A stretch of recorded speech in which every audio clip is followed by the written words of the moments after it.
Okay, so health anxiety specifically is often about reacting to situations, thoughts, bodily sensations in a way that is over the top, extreme, or not self-serving.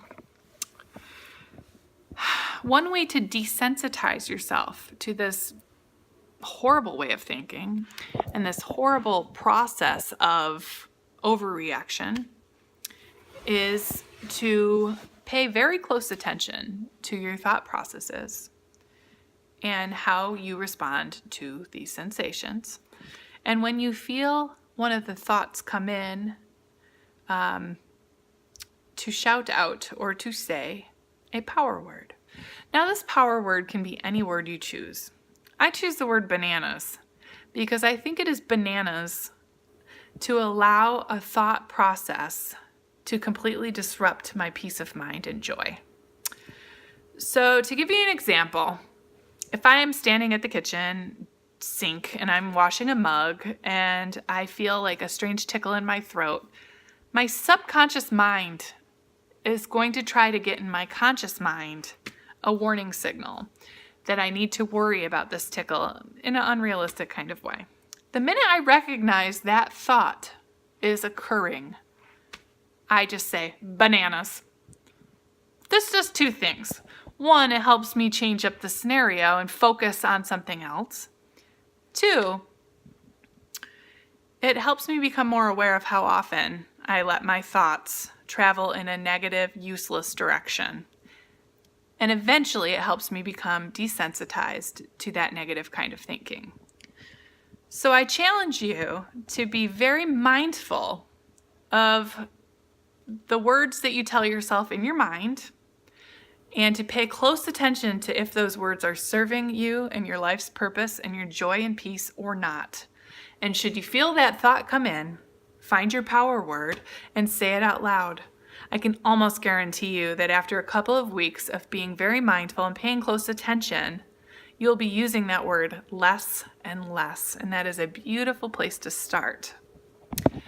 The second technique that I do want to share is something I call taking your own advice. It sounds like a pretty cliche and easy thing that I'm suggesting, but I'm being very serious. Now, I had some health crap come up last week, and health anxiety has always been my downfall, right?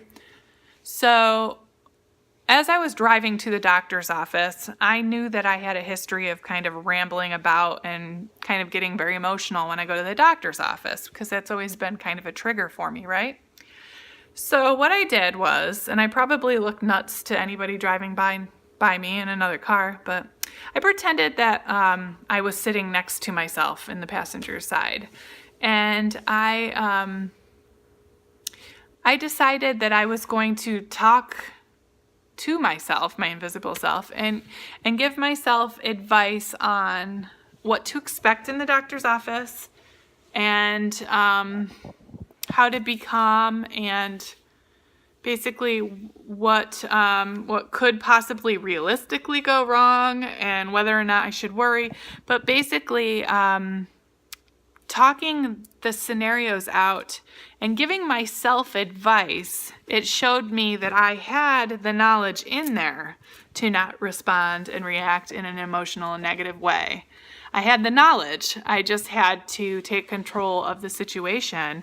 And by hearing myself say those things out loud, it reinforced the strength within. So you can do this for a lot of scenarios.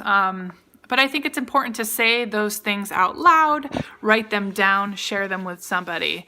So an example for you might be if you need to go into the grocery store and that's a place where you've always had a panic attack. Maybe before you go in, turn to your invisible self and say, hey, listen, you've been nervous in the grocery store several times. You've had panic attacks in the grocery store 7 times. But it doesn't mean that you will today. The past is not a prediction for the future. Just because something's happened in the past doesn't mean it's going to happen moving forward. And that's what we're here to do. We're here to move forward together.